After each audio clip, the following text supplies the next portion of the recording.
ashaka kubaza ibibazo 10 birebana no kubana k'umugabo n'umugore bashakanye. Imana idusange kandi dufashe kugira ngo twuzuze ibi bintu bine abubatse bazabasha gusazana, nuvuga ngo kuvuga ukuri bagikundana. Icya kabiri noneho rero gushobora kubabarira. Icya gatatu kushobora kubika ibanga ry'urugo. Icya kane kugira kwihangana hagati ya bombi, umwe akihanganira undi. Kwihanganira nabisobanura ngo kwikorerana imitwaro.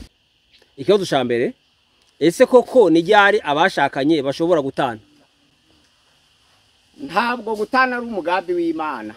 Iyo umugabo asenze umugore aba yihakanye ibyizerwa. Iyo n'umugore yahukanye nawe aba yihakanye ibyizerwa. Nuvuga ngo utizera rero ntabwo agengwa n'amategeko y'Imana, agengwa n'amategeko y'isi. Icyo gihe kuko atayoborwa n'itorero ahitamo. Ariko iyo utizeye ashaka gutana aratana, ariko nta mukristo utana, ahubwo asigwa wenyine. Ikibazo cya kabiri, nahe mabwiriza umuntu yagenderaho ngo abone umugore mwiza? Nta mabwiriza yatanzwe kugira ngo tubone umugore mwiza, kuko Imigani ibice 19 umurongo wawo 14 haravuga ngo ibintu n'amatungo abantu babiragwa n'ababyeyi. Nuvuga ngo kuba ufite inka, kuba ufite amasambu, kuba ufite ibibanza nuko wabihawe n'ababyeyi bakubyaye. Ngo ariko umugore mwiza, umugore w'umutima aturuka ku Uwiteka. Ikibazo cya gatatu, kuko bavuga ngo umugore wasambanye asendwe ariko ntibavuge umugabo wasambanye.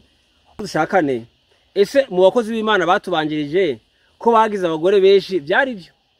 Amabwiriza y'Abayuda ni kimwe n'Abanyafurika, yakoraga nk'Abanyafurika.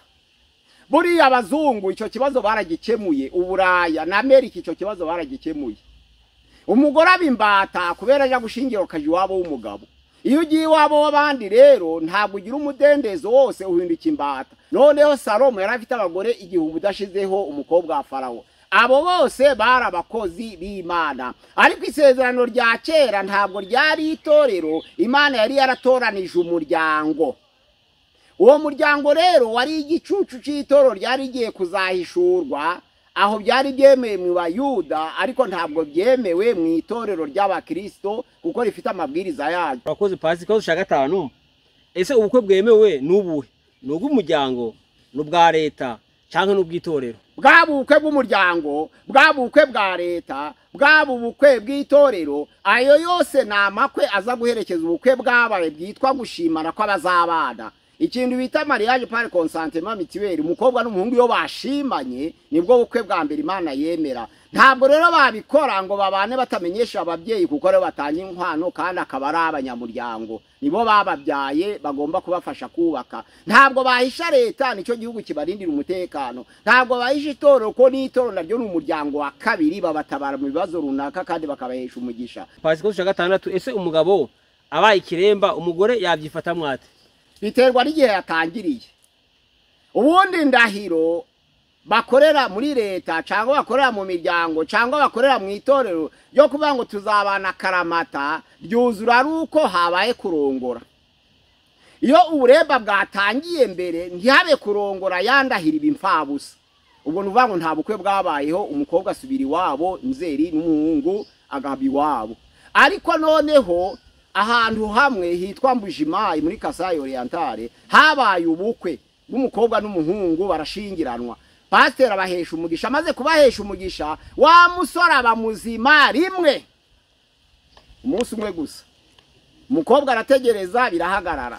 Iminsi 30 irangiye nibwo none wa mukobwa yasanze umushumba aravuga ati ko twakoze mariage bikaba rimwe. Iyo byabaye rimwe biba byarashoje isezerano ryo kubana karamata. Icyo gihe nicagiye bavuga ngo narwara uzamurwaza, nagira ibibazo uzamwihanganira. Icyo gihe nukubana mu gihe gikwiye n'ikidakwiye. Iyo mwarahindahiro ngo narwara nzamwihanganira, nahura n'ibibazo nzamwihanganira, icyo gihe muwamurahiriye yaba umugore n'umugabo kuzabana mu gihe gikwiye n'ikidakwiye. Sinyifi ikivutse cyose habaye kurongorwa cyose gisaba kwihangana mukabana karamata. Mwabyara mutabyara, ariko igikorwa cy'ubukwe iyo cabayeho mwubahiriza indahiro. Pasi ikibazo cya karindwi, ese nibyo ko abakristo baja kurambagiza bakagendera ku bwoko? Ntabwo abari mu itorero bose ari babyawe ubwa kabiri bita abakristo kuko babarizwa ku itorero runaka. buri kominote igira abayoboke bayo bose bakiyita abakristo ariko siko bose ari abakristo abantu rero babyawe ubwa kabiri bahinduka ibyaremwe bisha iyo bahindutse ibyaremwe bisha bahinduka ubundi bwoko nuvuga ngo umukristo ufite ubwoko agahinduka umukristo ahinduka icyaremwe gisha ubwoko bwe bukaba ubukristo icyo gihe ubwoko bwe si bwa bundi bw'imiryango ubwoko bwe ahubwo ni ubukristo nizo mpamvu uwo muntu uja kurambagiza akagendera ku bwoko n'utari wabyagwa ubwa kabiri. Ikibazo cya 8 ko hariho umupasitori wanze gusezeranya umukobwa ufite imyaka 52 n'umuhungu ufite imyaka 23. Bwari ubujiji ukundana ntibirebera ku myaka kandi ntabwo bibiri tubwira imyaka umuntu akwiriye gushaka amazi. Abantu bose basezerana kugira ngo babyare kuko kubyara ni isezerano ry'ubuziranenge ariko si itegeko ry'itorero kubyara. Oya pastor, ikibazo cya 9 nizihe ngaruka ziboneka mu gushakana ko abantu badahuje idini? Pastor, ikibazo cya 10 umuntu yabigenza ate ngo asazane n'uwo bashakanye? Iyo abantu badahuje idini bakaba bahuje itorero nta kibazo bahura naco ariko iyo abantu bahuje idini batagira itorero cyaba ari ikibazo kuko buri wese agendera ku mahame y'idini rye. Hari ibintu bine byatuma bashakanye basazana. Icambere ni iki? Nukuba baravuze ukuri bagikundana kuko Yesu Kristo niwe kuri kandi niwe bugingo. Iyo abantu rero bavuze ukuri baba batangiriye ubukwe muri Kristo bagikundana ariko iyo abantu batangiriye ku kinyoma babubakiye kuri Satani. Gusenga everyday, gusenga buri munsi. Nusenga uzanesha, nunanigwa gusenga uzaneshwa. Senga. Reka ngusuhuze inshuti ya gusenga everyday, nizere kumeze neza mu busanzwe muri kumwe nanje Imana Yakiza Edouard. Abari mu Rwanda twasuhuje tubabwira ngo Imana ibahe umugisha, abari mu Burundi amahoro y'Imana, abari mu biyaga bigari mwumva ikirundi n'ikinyarwanda n'ikinyamunenge tubakiye ku cyane ya gusenga even gusenga buri munsi tubabwira ngo Imana ibahe umugisha mu nshuti zacu. Abari mu Burayi turabasuhuje cyane cyane inshuti zacu ziri mu Birigi, abari muri Sweden, abari mu Faransa tubabwira ngo Imana ibahe umugisha kuko guhitamo ibiganiro byacu. Abari muri Amerika tubasuhuje tubabwira ngo Imana ibahe umugisha, abari muri Australia Imana ibahe umugisha, abari muri Aziya Imana ibahe umugisha. Kuko mubona kuri kamera gusenga y'ibiti kumwe na Dr. Pastor Mazira wa Dr. Shalom shalom. Shalom, amakuru yawe Rakomeye. Imana igumugisha Pastor nkuko cyane nacu gusenga everyday ni gusenga buri munsi watangira usenga Imana. Mana turagushimiye turaguhimbajwe neza uyu mwanya duhaye ku urukundo rwawe n'imbabazi. Ntabwo ari ku bwacu ubwo ni ku bwawe meko twongera gusangiza bene data batwumva ijambo ryawe. Turi imbere yawe rero turakuraritse kugira ngo mwami abare usangiza ubwoko bwawe abari mu mahanga yose abumvise ubutumwa bwiza bagahinduka barushaho gukomezwa n'ijambo ryawe, abatarahinduka nabo bashe guhindurwa n'ijambo ryawe, byose bibe mu cubahiro cyawe uko wishimira ko abantu bose bihana bakamenya ukuri. Ntabwo Uwiteka Imana yatinze isezerano kugira ngo abantu barimbuke ahubwo ari kugira ngo abantu babyibazeho nibamara bahindukire bihane bose bakizwe. Tubyambaje mu izina rya Yesu Kristo, amena. Pastor wakoze Imana igumugisha, wewe twagutumiye usomye itangira igice cya 2 murongo wa 24 Imana yabahurije kuzabana karamata. Nkuko twabivuze tuganira ku cyaha, ntabwo turiho mu itegeko ry'ubuziranenge ahubwo turiho ku mategeko y'imbaraga z'icyaha ariyo ngaruka y'icyaha. Iyo umwana w'umuntu adakora icyaha ntabwo gutana kwari kubaho, ariko icyaha cyazanwe mu isi n'umuntu umwe cyaca kikagera ku bantu bose, abantu bose bagapfa kuko bakoze icyaha bakomoka kuri Adamu. Haje ibiza bitandukanye byatuma igihe cy'ubuziranenge kidakomeza. Ahangaha rero Imana yaremeye abantu kubana karamata. Gutana ni ingaruka y'icyaha ariko noneho hari igihe gutana biba ngombwa bikurikije itegeko ryo kuba ingaruka y'icyaha. Icyambere ni iki ngiki, ijambo ry'Imana riravuga ngo iyo umugore afatiwe mu busambanyi, iyo ni ishusho y'Abayuda, agomba gusendwa. Byanditswe muri Matayo 19 umurongo wa 9 haravuga ngo umuntu wese uzahangara agasenda umugore we akazana undi atamuhoye icyaha cy'ubusambanyi ngo azaba muteye gusambana kandi nawe azaba ahindutse umusambanyi. Niba muhoye impamvu itari ubusambanyi nagumye kubigisha ziko. Iyi mpamvu yemewe kubera ariyo mu ngaruka y'icyaha, siko byari biri ku Mana. nukuvuga ngo umugore ntagasendwe kubera yaroze, umugore ntagasendwe kubera yibye, umugore ntagasendwe kubera yisha umuntu, ariko umugore wasambanya agafatwa ni mu muco w'abayuda Bibiliya yubakiyeho agomba gusendwa. Noneho rero ashobora gusaba imbabazi, kandi imbabazi zirusha urubanza zikarwishima hejuru. Nukuvuga ngo umugore wasambanye aba yakoze icyaha kimwemerera kuba yasendwa, ariko iyo atanguranijwe agasaba imbabazi ziruta urubanza, kuko urubanza rutangwa n'amategeko, ariko imbabazi ziruta urubanza zikarwishima hejuru. Uwababariye umugore wasambanye aruta uwamwirukanye, ariko no kumwirukana biremewe. None ingingo ya kabiri ni ku bantu bizera n'abatizera.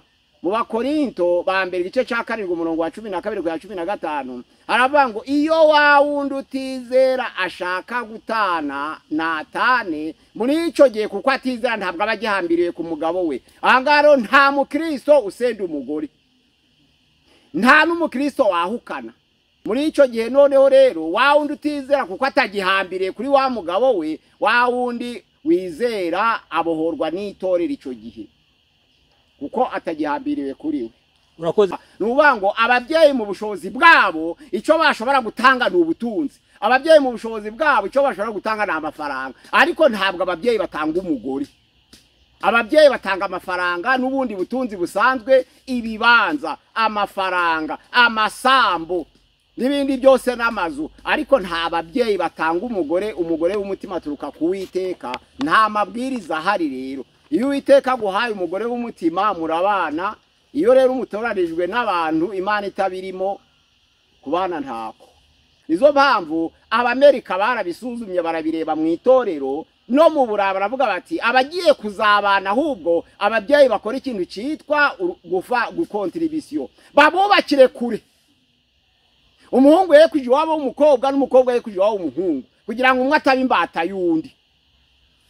Ico gihe rero iyo umuhungu n'umukobwa bashakanye bubatse kure, ico gihe iryo tegeko rireba bombi. Nuvuga ngo umugore yafata umugabo yasambanye akamusenda, n'umugabo yafata umugore yasambanye nawe akamusenda, kuko bose nta uri wabo gundi. Ariko kugezana n'uyu munsi wa none umuco nyafurika, kuko umukobwa aje gushingirwa kaje wabo w'umuhungu, ico gihe abagiye mu bubata, ntabwo itegeko rizamugenga rizagenga umugabo nyine. Umugabo ari iwabo, kandi haba gutana ni wowe uzagenda.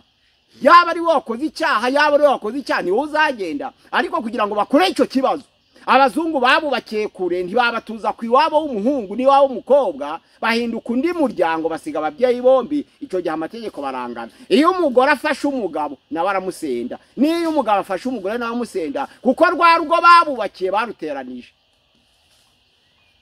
Urakoze Pastor. Mose yari afite umugore witwa Zipora, yari umumedianite. Usomye Kuva ibice ni 2 umurongo waho wa 21 n'uwa 22. Ahangaha rero urebye mu kubara ibice 12 umurongo wa mbere, Mose yongeye kurongora umukobwa wo mu Ethiopiyakazi, aribwo Miriyamu na Aroni bamusekaga, ndetse Miriyamu akabemba. Ico gihe urebye na ba Dawidi yagize abagore 63, wongeyeho Batisheba. Paulo yabikozeho avuga iryo gutoranya nyobozi, aravuga ngo umuntu wese ushaka kumwepiskopi aba ari umuntu ufite umugore umwe, aba ari umuntu udakunda amafaranga, aba ari umuntu ukunda gucumbikira abashitsi, aba ari umuntu udakunda inzoga, aba ari umuntu utari umunyarukoni, aba ari umuntu utihannye vuba, ari umuntu utarwana, aba ari umuntu ugwana ibintu byose byawe byinshi, inyangamugayo, ugira gahunda. Aya mategeko yo kuvuga ngo abafite umugore umwe na yitorero. Naho Abayuda bari bafite abagore benshi, ariko nabo hari ico batandukanyaga. Ijambo ry'Imana riravuga ngo naguhaye inzu ya Sawuli ngo abagore be baragusegura, ariko ubwira Dawidi muri Samweli ya 2 ibice 12 ariho Dawidi yari yakoze icyaha. Imana yaravuze ngo naguhaye abagore ba Sawuli baragusegura kongera kubawe, ndetse iyo baba bake waratoranije n'abandi, ariko ntuje mu banyamahanga. Na Salomo re icyaha yakoze nuko yarongoye Abayuda akarongoa n'abanyamahanga, icyaha nticaba kugira benshi, none kiba kuja mu banyamahanga. Nubango Abayuda bari ubwoko bw'Imana, abatambyi b'ubwami, none ubwoko Imana yatoranije nk'itorero. rero kuva mu bayuda ukaja mu bafilisitiya, ukava mu bayuda ukaja mu bafenisiya, ukava mu bayuda ukaja mu barabu, ukava mu bayuda ukaja mu bamowabu, kwari nko kuva mu itorero ukaja mu bapagani. Ubwo rero abayuda nibo bashushanya itorero, uwabaga avuye mu bayuda niwe wabaga agiye mu bapagani. Icyo gihe noneho rero abayuda wari umuryango ntiwari itorero, ariko amategeko y'itorero y'uyo munsi yemera ko abayobozi b'itorero bagira abagore benshi. Ariko ubukwe bwemewe ni ugukundana no gushimana kw'abazabana. Ubwo bukwe bwa kabiri bw'imiryango, ubwa gatatu bwa leta, ubwa kane bw'itorero kaza buje gushimangira no guherekeza, bikaba nko gutanga ubuhamya ko havutse umuryango musha. Icyo gihe noneho bakaja biyambaza iyo miryango biyambaje, ariko kubana siho guturuka, ahubwo kubana kuba gukundana kw'abazabana. Icyo gihe mu bana karamata. Ariko iyo bwabaye mbere mutarakora igikorwa cyo kurongorana, asubira iwabo ndagasubira iwabo, ntibivuga nk'ubutani. Urakoze. Nibuka nyina wa Yesu nabashiki be na bene se baje kumushaka yicaye imbere y'intumwa. Intumwa zaramunoshe zitireba nyoko nabashiki bawe na bene so bari kugushaka ngo genda mubonane ugaruke wigishe. Aravuga ati se bene data ninde, bashiki banje ninde? Bene data nimwe duhuje kwizera, barantaco tugipfana nabi imiryango. Umuntu wabyaho bwa kabiri rero umuryango we ni itorero, ntabwo umuryango warahakomoka. Abakibarizwa mu muryango wa kamere wa kavukire, abatarabyago bwa kabiri. Ariko umuntu wabyaho bwa kabiri, itorero ni ubwoko, abakristo ni ubwoko, abisilamu ni ubwoko, bo banabigezeho. Buriya umukongomani w'umwisilamu akunda umunyarwanda w'umwisilamu kurusha ko yakunda umukongomani utari umwisilamu. Nuba ngo bibigize ubwoko. Abakristo rero nabo bari bakwiriye kwigira ubwoko, hagati y'abakristo ntihongere kuba amoko. Ariko byarananiranye nyine niko biri. Ariko byari bikwiriye gushoboka kugira ngo ubukristo ni ubwoko, igihe cyo kurambagiza abantu be kugendera ku bwoko. Urakoze pasi. Nagezeyo na ahantu yitwa Irubona, nsanga umupaseri yatinye kubasezeranya. Ndamubaza ntese kuki wanze gusezeranya abantu bakundanye? Ati umukobwa afite imyaka 52, umuhungu afite imyaka 23, ntabwo nahangara kurambura ibiganza ngo nsezeranya aba bantu. Sinzi ico naba nshaka kubanda bandese uyu muhungu yaba ari we mukobwa, uriya mukobwa akaba ari we muhungu bawabye matani kubyemera kuko bashobora kubyara. Ndavuga rero nti nubujije nta yabaye kubyara ari itegeko ry'itorero, kutabyara byakabaye icyaha. Nukuvuga ngo umuntu agaragaza ukuri kw'ikintu iyo yerekanye amafuti y'ikigihakana.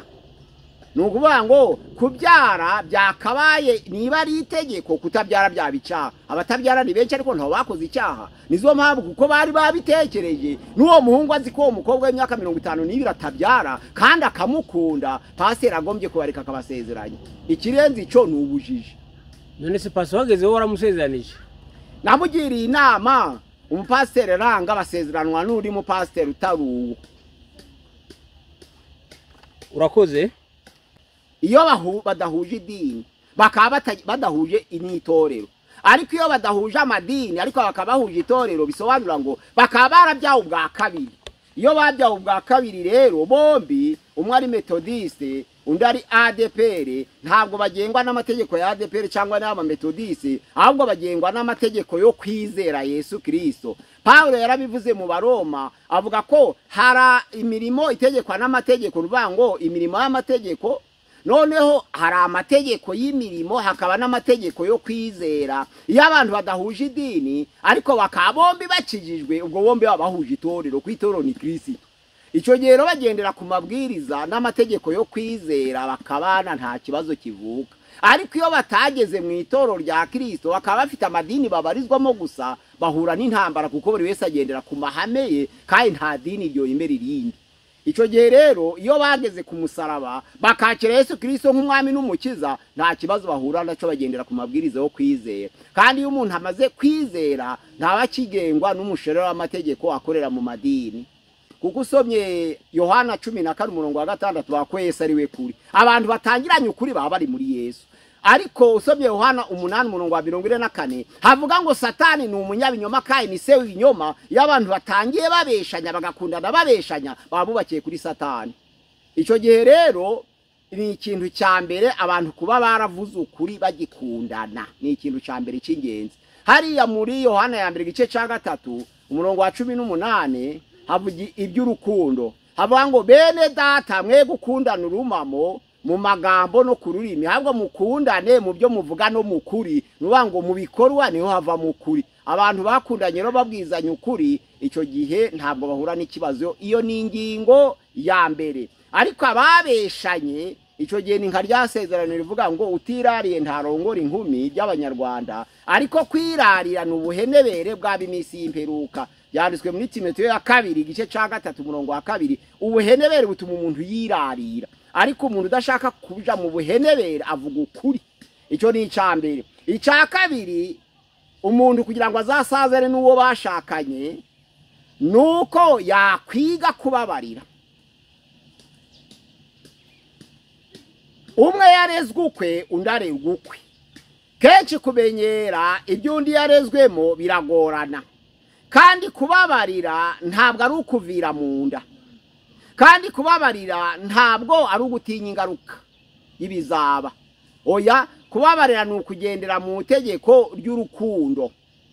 Ni ukuvuga ngo hari umuntu ushobora kubabarira ariko akagera avuga ngo yarampemukiye ngo ariko ngo naramubabariye. Uwo ntabwo yababariye, uwo ahubwo ari kuvira mu nda. Iyo umuntu avuga ko yababariye kandi akabivuga bari kuvira mu nda, ntabwo umuntu ababarira ko gutinya ingaruka ngo ndamubabariye kugira ngo ntazahura n'ibi. Icyo gihe nabyo ntibabyita kubabarira, ahubwo umuntu ababarira bigendeye mu itegeko ry'urukundo nk'uko Matayo 6 umurongo wa 14 kugeza 15 haravuga ngo bene data mubabarire bene wanyu. Nuvuga ngo utababarira mwene se na data wo mu ijuru ntazamubabarira, ariko nimubabarira abantu ibyaha babagiriye, data wo mu ijuru nawe azabababarira. Nimutababarira abantu, so wo mu ijuru ntazababarira, ariko nimubabarira so wo mu ijuru ntazababarira. Ni ukugera ku itegeko ry'urukundo, kandi imbabazi ni ishami ry'urukundo. Imbabazi ni ishami ry'urukundo. Ntabwo umuntu akwiye kubabarira ngo abivuge. Iyo abivuze aba ari ukuvira mu nda. Iyo abari umuntu kabivuga uburi kuvira mu nda. Iyo abari umuntu ari ugutinya ingaruka nabwo ntuba wababariye, ariko ugendera ku itegeko ry'urukundo, kuko imbabazi ni ishami ry'urukundo. Nuvuga ngo ukabireba nk'ibitariho, nkuko ijambo ry'Imana rivuga mu Bakolosayi igice cya 1 umurongo wa 24 havuga ngo nishimiye mu mwami wacu ngo kandi imibabaro yasagutse kuri Kristo ngo nanjye nayishohoreje mu mubiri, kubwo umubiri we ari ryo torero sinyifi. Nishimiye kugira ngo nsimbure Kristo mu mibabaro. Nukubireba nk'ibitariho, byabibaje ukabireba nk'ibitariho, ibyo bita kubabarira. Icya gatatu ni ukubika ibanga ry'urugo, kuko ni ibinde byuzuye. Hari ukuvuga ukuri mu gihe mukundana, hari ukubabarira, hari ukubika ibanga ry'urugo, hari noneho no kwihangana.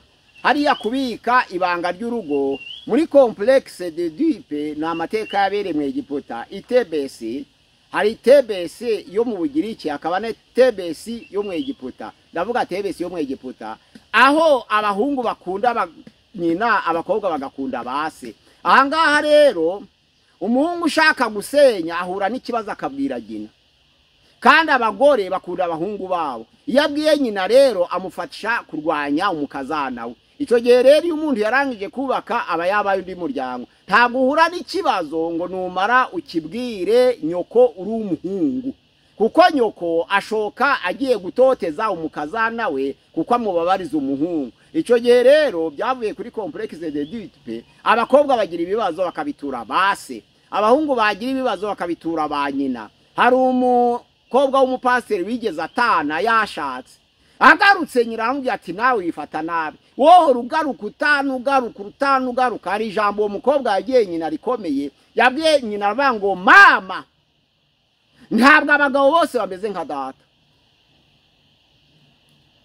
Yari ijambo ryinjiye très profond, ijambo rikomeye.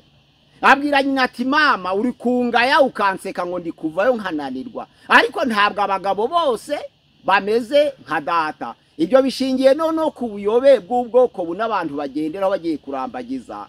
N'ubu ngubu ni ukuvuga ngo iyo ugiye kurambagiza umukobwa wibwira ko azasimbura nyoko, uba wayobye, nta mugore wawe uzakubera nyoko.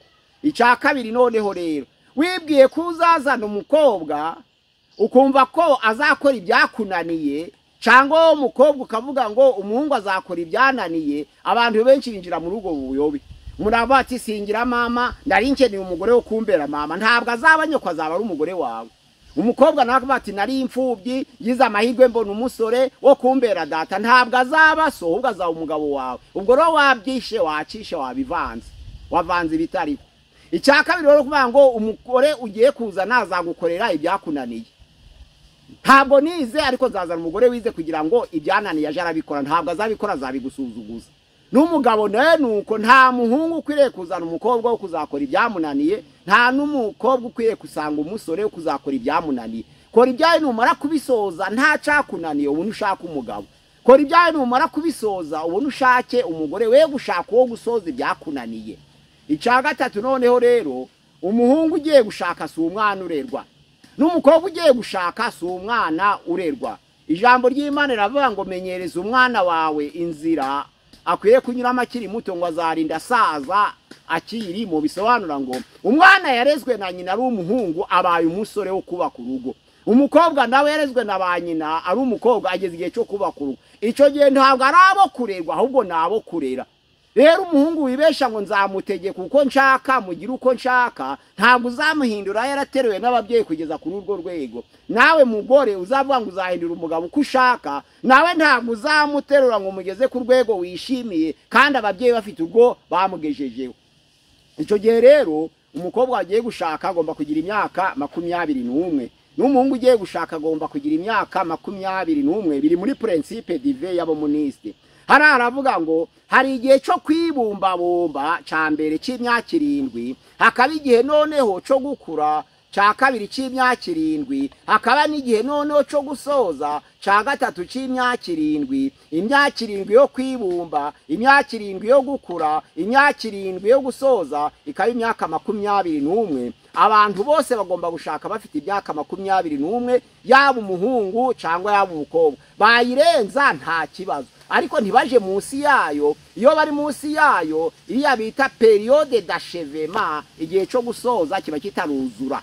Nuvuga ngo imyaka 7 yo kwibumba, imyaka 7 yo gukura, imyaka 7 yo gusoza yitwa periode d'achèvement. Babyita muri principe divin. Imyaka ya mbere yo kwibumba bayita stade de formation, imyaka 7 yo gukura stade de croissance, imyaka 7 yo gusoza bayita stade d'achèvement, ikaba 21.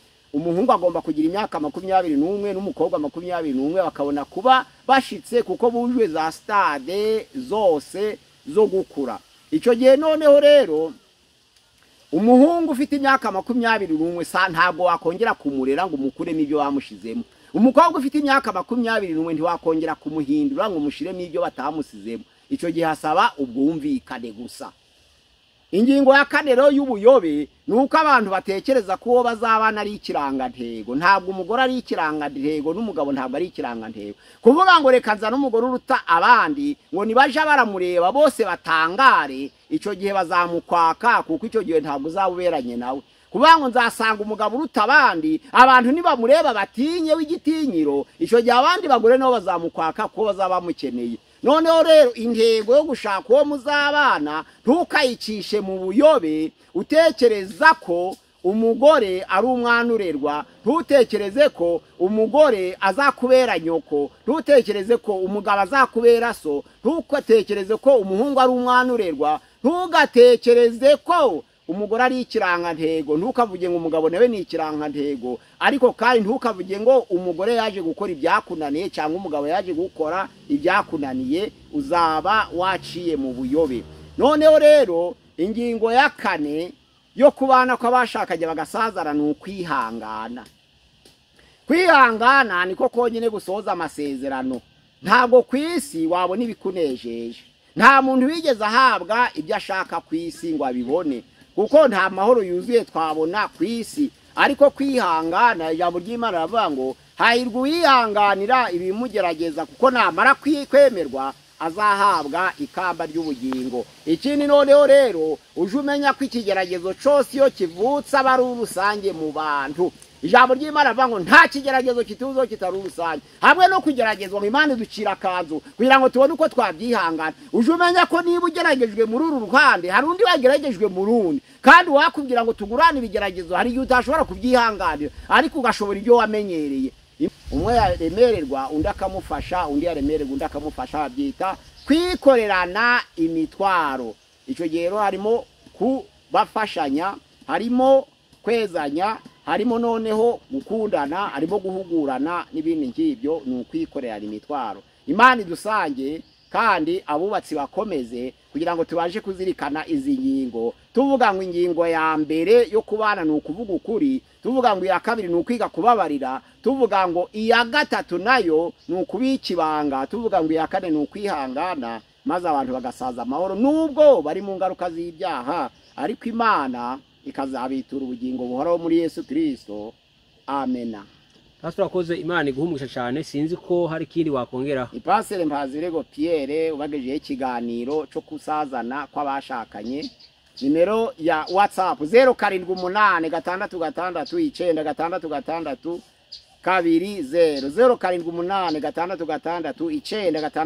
0786669666 kuri WhatsApp ni channel ya gusenga everyday. Imana ibaha umugisha murakoze mu izina rya Yesu. Murakoze cyane ushobora kuba wifuza sarabisi z'igitabo cy'ibyahishe Yohana wakwandikira kuri nimero pastor atanze ya WhatsApp atanze wifuza sarabisi y'igitabo cya Daniel wifuza amateka y'itorero wifuza doctrine 10 wakwandika kuri nimero kugira ngo uzashobore kuzibona. Imana ibabugisha reka dushimire umuntu yabanye natwe muri kiganiro kadushimire umuntu uzubana natwe buri kiganiro ukurikira gusenga tumbira ngo Imana iguhumugisha Imana iguhire reka dushimire umuntu yakanze subscribe reka dushimire umuntu uza usharinga cyangwa uzukora partage uzusunikira agataga ibiganiro akabigeza ku bantu tumbira ngo Imana iguhumugisha Imana iguhire imirimo y'intoke zawe nawe ushobora kuba bwa mbere ugeze kuri gusenga everyday tugusaba ngo ukande subscribe cyangwa s'abone mu gifaransa Imana ibahumugisha ikiganiro naho ubutaha shalom shalom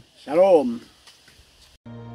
Gusenga everyday gusenga buri munsi nusenga uzanesha nunanigwa gusenga uzaneshwa senga